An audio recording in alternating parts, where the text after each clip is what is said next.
All set. All right, I will call the Southborough Capital Planning Committee meeting to order Monday, March 22nd, 2021. It is 7:30 p.m. Pursuant to Governor Baker's March 12, 2020 order suspending certain provisions of the Open Meeting Law, General Law, Chapter 38, Section 18, and the Governor's March 15, 2020 order imposing strict limitation on the number of people that may gather in one place. This meeting, the Southborough Capital Planning Committee, will be conducted via remote participation to the greatest extent possible. Specific information in the general guidelines for remote participation by members of the public and or parties with a right and or requirement to attend the meeting can be found on Town of Southborough's website at www.southboroughtown.com. For this meeting, members of the public who wish to watch or participate in the meeting may do so in the following manner by finding the meeting at www.southboroughtown.com/remote meetings. No in-person attendance of members of the public will be permitted, but every effort will be made to ensure the public can adequately access the proceedings in real time via technological means. In the event we are unable to do so, despite best efforts, we'll post on Southborough's website an audio, video recording, transcript, or other comprehensive record of proceedings as soon as possible after the meeting. With that, I'll acknowledge we have all 6 members present. And we'll go right to item 2 on the agenda, review of recreation request related to Richardson tennis courts. I will turn the ball to Tim in a moment, but just wanted to give context, especially Steve, probably for your benefit. So as you all remember, we proposed a capital planning policy to the Board of Selectmen over the past couple of months. It was then enacted. One of the key criteria was that any capital expenditure, regardless of funding source, needed to be vetted by capital planning if it was a sum of money greater than $10,000. And we had obviously a lot of discussion about what should be captured, but I think the general consensus was it to be broad. A item in terms of a bid went before the Board of Selectmen last week related to the Richardson tennis courts. That sum of money that it would have been over previously appropriated sums was greater than 10,000, which is why we are here tonight. So I just wanted to first and foremost thank everyone for gathering on short notice, but I also think we owe it to Tim and his Recreation Commission the courtesy to either, to act or not act on this request. I'll have Tim run through the email that he previously had sent. The committee all has that, Tim. And, we can go through, any details you wish to share. And then we'll go around the horn and ask questions. And I'll, before passing the ball, just mention that the Board of Selectmen has already voted to award the bid pending this committee's action tonight. So if we say no, it goes back to Board of Selectmen. If we say yes, this matter will kind of move forward. So just, there will be a vote one way or another tonight on this, but just to give everyone full disclosure on where it's at in the process. So Tim, without further ado, I'll kind of hand you the ball. If there's anything you want to highlight beyond the email or reinforce from the email, the floor is yours. Sure. First, if we could, Jen Hansen's in the audience. I made you host, so if you could just pull her over. I know she wanted to be involved, if you don't mind. All set. Cool. Thank you. So so we put this out to bid. Just a reminder, this was an article from 2017 that, last year we kind of really put our arms around and got through the planning board stages that we needed to get to the point where we could build. So we put it out to bid earlier in the year, and about 3 weeks ago, we opened bids, both for Mooney and for Neary. So the baseball lights as well as the tennis lights. Baseball came out great. We got the number we were hoping for. We have some left over just in case, so we're happy with that. That bid was approved by Selectmen a few weeks back as well. But it was the tennis courts that surprised us. The bid amount came in a little higher than we anticipated. And when we took everything into account, our starting balance that was approved in 2017, and then all of the pieces that were subsequently spent from that, and then with the bid on top of it, we're expecting an overage of $15,137. So the pieces of that, just to run through them, and I think you all have it. So our starting and approved amount from that town meeting article was $153,000. We were able to buy the poles from Musco directly through the Sourcewell collaborative with the state. So that was our first purchase out of that amount of $60,497. And then we have National Grid that we decided to take on ourselves because we did not want a contractor to kind of increase the amount that would have cost the town. We talked to a few of them, and for some reason they were telling us they put an extra 40% on it, things like that. So we're like, okay, yeah, cool. We'll keep that out. We'll take care of that ourselves. But the additional thing in there you see as well is Traverse Landscape Architects with additional services for $9,200. This was a piece that was approved through CPC, was the extra work that we needed from Traverse, who is our hired firm, to get us through the planning board process. So after those three main expenses, it left us with just over 80 grand. And then the lowest bid that came in was 95,440. So again, we're a little over 15,000 that we're expecting for an overage that we need to make up. And our intention, hopefully if it's approved, is to use our revolving account to cover this amount. Our account is very healthy. Our account is kind of back in action, I guess, with summer camp and with all the programming that we're seeing in the spring. We are selling out weeks. We are selling the programs. So our income, it's not all revenue, but we know that our income is growing once again. So we are very confident in the stability of the revolving account to handle an expense like this. So we're hoping it is favorable here tonight. I do believe, I can't bring it up in front of me, of course, because why would my computer work? But there was mention of the Friends offering a financial assistance. Unfortunately, I heard for them today that they will not be able to offer any assistance because of their status in their fund with a year of no events last year, and some cleaning up of their books on the accounting side, and some funds expended to do that. The funds that they have in that account, they needed to hold on to in hopes to have some monies for Upstart for a hopeful gobble wobble this year and getting those big events back going. So the intention would be to take all the money out of the revolving account. Again, we have it. It will not be a detrimental effect to our account. It would still be plenty healthy withdrawing this amount, and it would get us to the finish line on this project and be done with it. It took 4 years, but we got there, and we're just looking forward to getting this done and off the plate. So I think I covered everything. Jen, I don't know if there's anything I missed that you wanted to add. Yeah, the only thing I was going to add is that we do a lot of programming on the tennis courts, wrap programs and other tennis programs there. So it falls under the purview of how we could leverage those revolving funds, towards programming and stuff like that would be benefited. So that's another reason why we felt this was appropriate to use the funds for Richardson tennis courts lights. Correct. Yeah.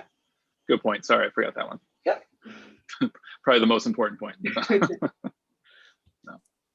I guess I'll just go around the horn and see if there's any questions or comments. So Lisa, I'll start with you. So Jason, I'm gonna hold off on comments until the end, I think. I had the opportunity to, discuss this at the Board of Selectmen's meeting and take a somewhat, not a capital position, but a position on the article itself. So I'm just going to abstain. I have no questions, and I'll just be interested to hear some of the comments and questions that come up from the other members. Thank you. Okay, Jeff. So the revolver fund is, so just to be clear, there's no stipulations or any other type of requirements for what it's going to be used for. Although I recognize you mentioned that wrap programs do use the tennis court, so there is some correlation between the two. But just wanted to maybe better understand the intention of that fund and any other information that be relevant that might be relevant to that particular revolver. So it's a self-supporting fund. So all fees that we take in from programs are then to be spent back out to benefits of programs. So all of our RAP programs, all of our camp programs, community events, everything comes out of that account. When we look at facilities and expending funds on facilities, if a facility improvement is needed or equipment or anything of that nature, as long as my understanding, as long as it revolves around programs sponsored by the recreation department, it's a proper use of the funds. In this case, obviously we do tennis lessons. Our pickleball program down there is huge. So we have bodies through sponsored programs on there, especially starting this week, daily, if not weekly, if not on a daily basis. So it does qualify. Thank you. And then second question that I had, is there anything else planned for the next 12 to 24 months that was going to be using that fund that we're not thinking of or we're not privy to that would maybe impact the long-term balance of that account? Or is your point that there's a lot of programs that are going back into place that's going to be sufficient to fund that over the next couple of years? Yeah, there's nothing official planned to come out of that. There's always talks of what we could use it for, but there's nothing on paper next 12 to 24 that we see we're using those funds for. Okay. outside of programs. Okay, that's all I had. Thank you. Appreciate it. Steve? Thank you. I guess my only question would be, so the income you're generating from the programs is producing additional capital money? Is that correct? Like, whatever the surplus is on your expenses would then go into capital? Is that how that works? Any surplus or overage outside of what the costing goes into that revolving account, which then builds for us to put back into the programming. So then this approval of the monies here it's for a permanent condition, correct? Like, we're approving it here and then you'll end up spending it and then you'll end up bringing your account back up. Correct. Correct. So you're just looking, we're not going for an additional amount of money from the town requesting additional monies, correct? Correct. Okay, thank you. Joe? So what all we're really discussing is the fact that this has been approved and there's a $15,000 overage, correct? And that you have that covered already. Correct. Is there anything that would be deprived of funds because of the extra 15,000? No. Okay. I'm fine, thanks. Andrew? No, I think it makes sense. 4 years later, costs go up and they have a source for it. It's not going to cost the taxpayers any more money, so I'm all for it. Lisa, did you have anything else you wanted to add? I was going to add some comments, but wanted to come back to you first. No, just based on even some of the feedback here, I agree. The only concern I think that was brought up at the Board of Selectmen meeting was the concern that, other department heads and boards and committees don't have the option of having a revolving fund. But I think that was discussed at the Board of Selectmen meeting, but just to bring it up is one of the comments that I would carry over. But it didn't affect the vote of support for the awarding of the bid. That's it. Thank you. Yeah, and maybe Lisa, I'll piggyback onto that a little bit. I thought a lot about this one because it's it's our first test of the policy. So when Tim and I spoke the other day, I said to him, and Jen, this goes for you too, and any of your commission members, I welcome feedback, right? So that we all can refine this and bring recommendations to the Board of Selectmen moving forward. This is a 4-year-old project. I'm candidly shocked that this is what we're talking about in terms of dollar amount, right? Because obviously there was 2 projects that town meeting supported. I think a no vote here sends them back out to bid in an environment that just gets better for contractors and worse for us as the awarding authority every day. Town meeting supported. I don't know what the margin was or wasn't. I don't think that's relevant. It passed at town meeting. So I am personally in favor of supporting this request because I think the damage is just going to continue to compound. If we either A, delay it and it impacts programming, or B, we go back out to bid in a pretty good construction environment if you're on the construction side. I am opposed to using revolving funds for capital items, but I think this is, what I would term my yes tonight is going to be basically a one-time sort of exception to that, in terms of, I do think this was a new project that hadn't been vetted by town meeting, that it should go through that channel to, Lisa, I guess that addresses your comment that you're bringing over. But I think this is just a unique situation that, Tim, Jen, I feel the pain that you all went through with, getting this to fruition, and to have it kind of fail at this last step just doesn't pass muster, at least with my one vote that I have. So does anyone have any other comments, questions for Tim and Jen? So I'm going to move that we support the Recreation Department and Recreation Commission request related to an overage not to exceed $16,000 to come from the Recreation Revolving Fund, specifically related to the Richardson tennis courts lights previously approved at a town meeting. Is there a second? Second. Tim and Jen, do you think that motion suffices to what you're looking for? Yes, absolutely. Thank you.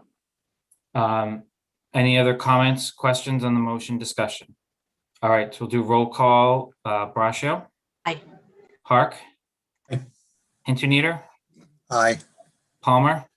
Aye. Pfaff? Aye. And Malinowski is aye. Great. All right, award that bid Thanks, tomorrow. guys. Sounds great. Thanks, Jen. Thanks, Thank Tim, for you, coming. Thank you. Thanks, Thanks guys. for making the exception for this meeting. We really appreciate it. Yes. Anytime. No problem. All right, guys. Have a good night. You Good too. night. All right.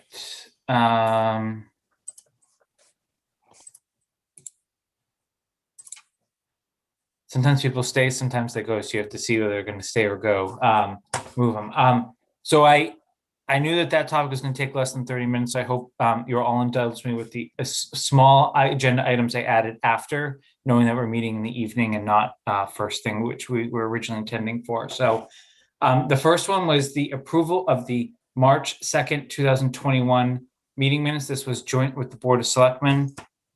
Just to make sure everyone caught it, Jeff coordinated with the recording secretary for the Board of Selectmen on these minutes so that the minutes are kind of in tandem with each other. Is that correct, Jeff? That's correct. Yep. So does anyone have any comments for Jeff? I'll just add two things because the standing committee language was discussed. We need to add that as a document reference. I did check, it was in the BOS packet.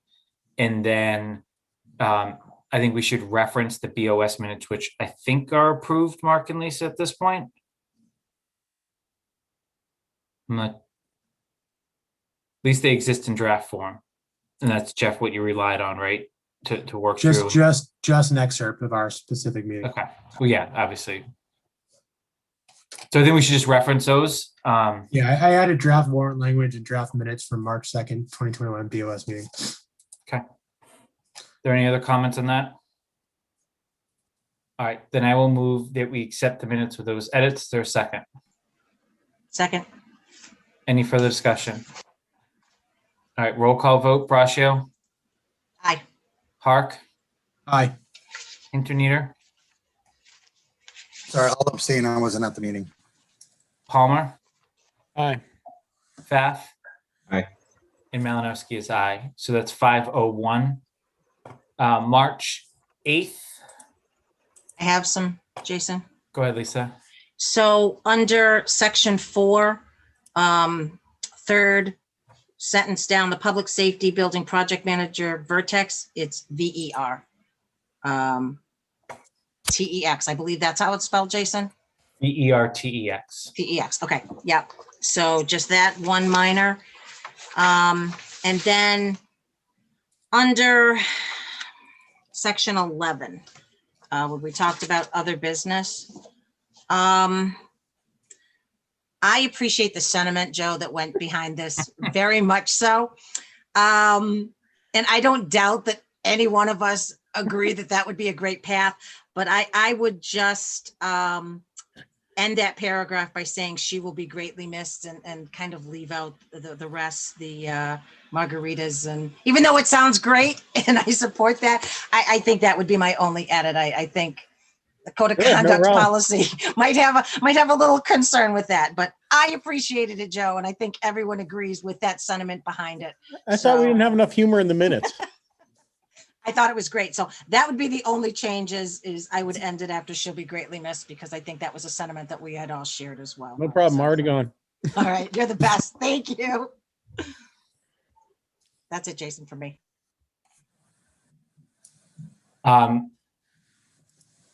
I had comment on that same paragraph. Well,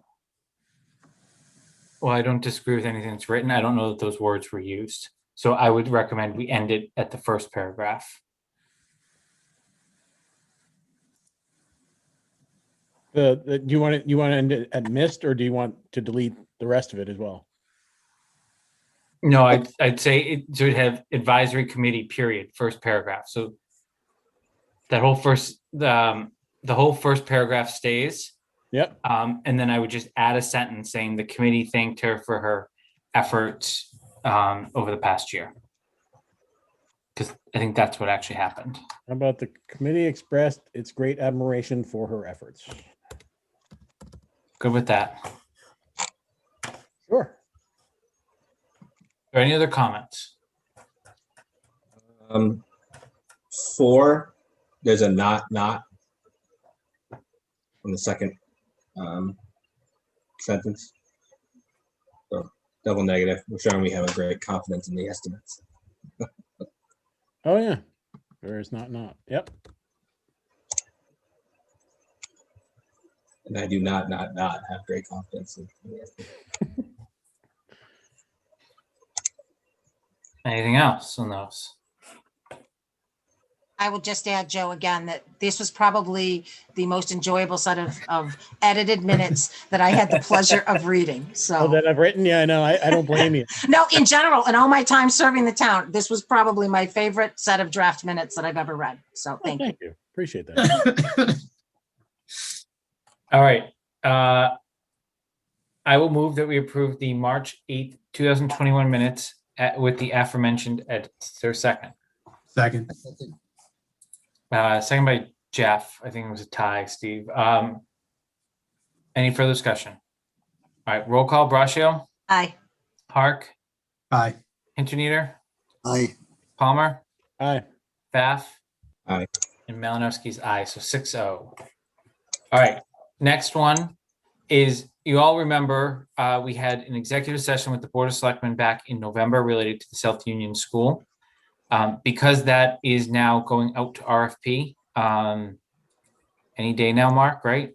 If not already out, we need to release minutes that we previously approved. So the vote here is just going to be to release the minutes that we previously approved so that they're available for public consumption. The Board of Selectmen will be releasing the same minutes tomorrow night at their meeting. It's my understanding, Lisa. So, Jason, I'm sorry. So we're only voting on the release, not on the content? We already voted on the content in a prior meeting, in a prior executive session, actually. Okay. I'm trying to remember what I voted on. Okay.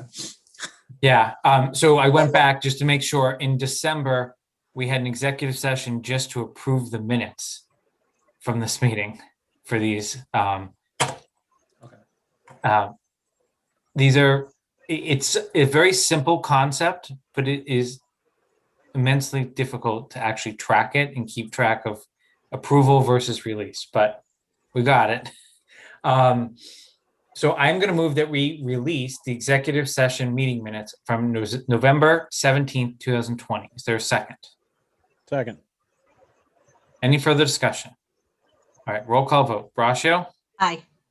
Hark, Aye. Hinterneeder, Aye. Palmer, Aye. Pfaff. I think I didn't hear you, Andrew. Aye. And Malinowski's aye. So that is 6-0. Very brief chairs update, just to bring everyone up to speed on a few items. One, we have our meeting with advisory on Wednesday night. We are starting no earlier than 7 p.m. But I think that's a pretty good start based on my conversation with Kathy. There's just one agenda item right before it. And we can't start earlier based on when I posted the agenda for. I have taken the presentation that we all voted on for the Board of Selectmen and just adapted it for two things. One, added the subsequent decision we made around the engineering related to the Newton Street water main to that. And two, because the sitting advisory members that are not on capital planning candidly have not been watching or paying attention necessarily, other than any updates that Andrew, Kathy, or myself had given throughout the year. So I kind of brought them back to the last year without reinventing the wheel. I took a few slides from our BOS presentation back in October as well. They had heard the same John Butler transfer station conversation, for example. It's important that they realize that we removed a $3 million capital item that would have been coming forward this year, and like how we started to skin down the list into true needs versus wants. And so that's the only thing that has changed. So that will be what's in front of them on Wednesday night. In addition, I will make sure they have a copy of the warrant language for the standing committee that both we have voted on and the Board of Selectmen have voted on at this point. For those that aren't aware, advisory does vote on every warrant article that goes to town meeting, regardless of whether it has financial consideration or not, much like the Board of Selectmen do. So any questions on that? As a matter of process, all department heads were informed that we're going there. Based on Kathy's initial view, I don't think advisory is going to vote on Wednesday night. They'll vote the following week. Is at least her plan. Next is the CPC meeting from last week. They met specifically related to the townhouse project. I attended along with Mark, Brian, Carla from the town's finance team. John Parent was there from a facilities perspective. I know some of you may were in the audience, at least I could see on Zoom. And pretty much pushed for them to let town meeting voters make the decision. There was a lot of back and forth about financial ability to fund the project in whether it hampers future CPC projects. There was a little bit of debate about whether they were being told to vote for it versus, having the independent review that they typically have. There were some questions around the timing of our submission, which I, took them back through the trail there. And I'm happy to report that they did vote unanimously to bring the full amount for $2.238 million to town meeting floor. Obviously, Board of Selectmen hasn't taken a position, advisory hasn't taken a position on it, but that's, in my opinion, a huge step towards dealing with the townhouse project that I know has been on the capital plan for a long time, specifically related to the windows, but looking ahead at some of the facade items, et cetera. There will be discussion probably sooner rather than later about getting a preservation restriction on that building and getting the process started.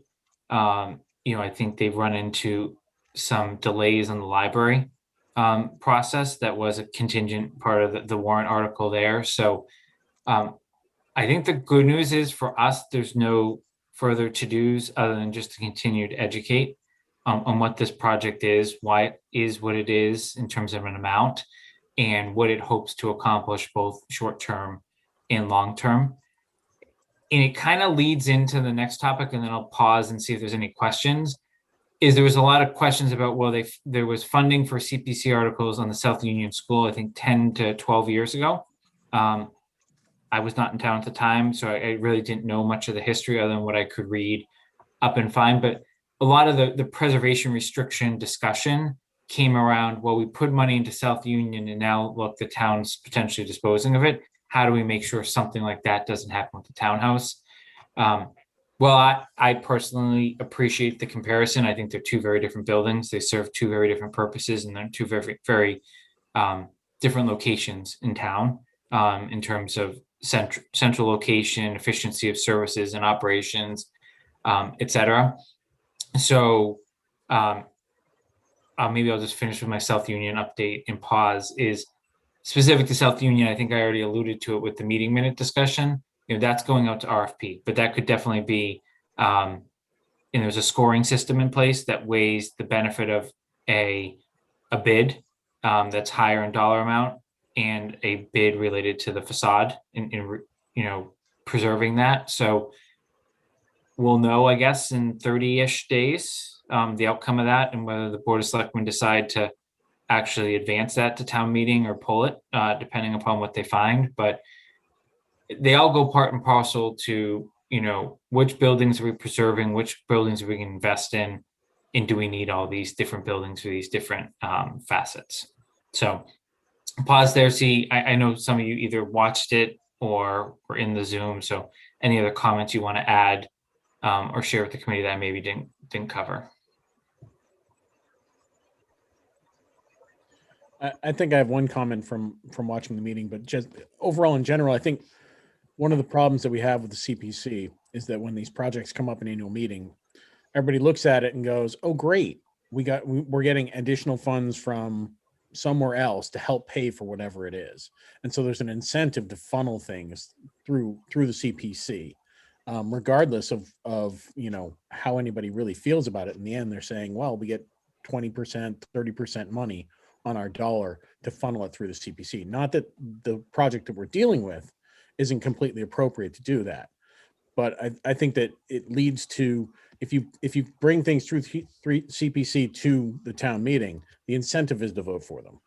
I mean, I would have personally have loved to seen some of the library funding not come from the CPC, because I think that in the future it hinders adapting to the library in some ways or changing it in some ways, which may be beneficial to the community. But there weren't any options. And so when you're faced with the option of the roof is not doing well, and the only article there is a CPC article, there's an incentive for people to vote for it financially and an incentive for people to vote for it on a need based, because there's no other option at the time. That's sort of all I wanted to throw out there. Joe, the library can always be a library. There's a deed restriction on it. No, I'm not alluding to that. I'm saying if you wanted to change the structure, like you can't change now the front facade or the front half of the building. That's what I mean in terms of if you were looking to adapt to the library later and you said, "Oh, it'd be great to do X, Y, or Z," all of a sudden you're kind of limited. Hey, I think it'd be great to put a whole glass structure on the front and enlarge the library, but if you want to move anything onto the front, you can't change that front. So that's all I mean.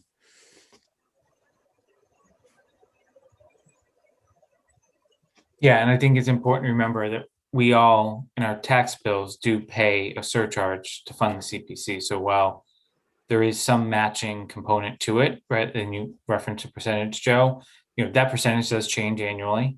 But at the end of the day, we are still dealing with taxpayer money. So I hope what this will allow us to do now that they have some new membership on CPC, I know they couldn't meet for a long time due to quorum restrictions and not having enough people in the seats, that hopefully we can find a way to continue to collaborate with them moving forward, in thinking through these discussions and what the proper funding source is and whether it is something that should be brought through that avenue or brought through other avenues.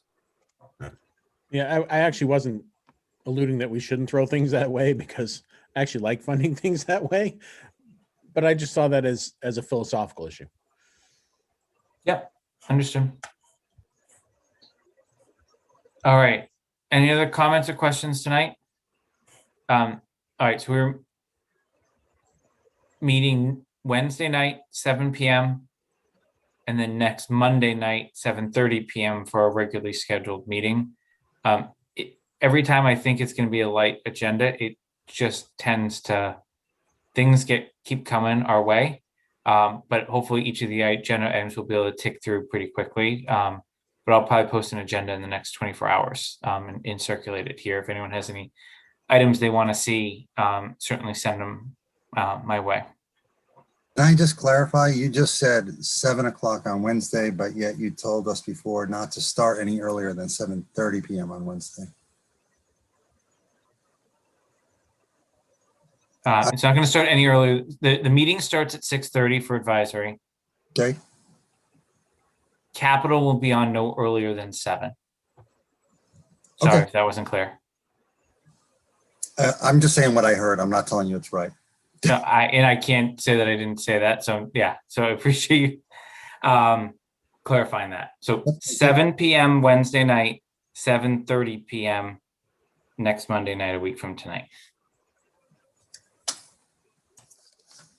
I do see the member of the public. They didn't raise their hand during any of the discussion, but I'm happy to welcome any public comment if there is any before I ask if there's any other business. Seeing none, any other business anyone wants to conduct? Just a question, Lisa, do you know if the selectmen are planning to approve Mr. Reed to the committee next time you meet? It's not on the agenda, Andrew. I could certainly, bring that forward because we're meeting every week until what, Mark, April?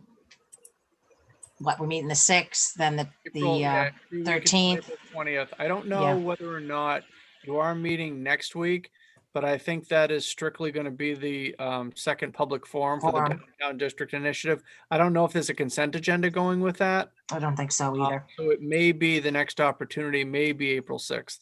Yeah. Andrew, I'll shoot. Well, obviously Mark's already on top of it because he just heard you. So we'll make sure that a discussion on that gets put on there. Yeah. Thank you. All right, seeing no other business, I'll make a motion to adjourn. Is there a second? Second. Any further discussion? All right, roll call vote. Braccio, Aye.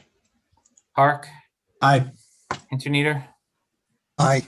Palmer, Aye.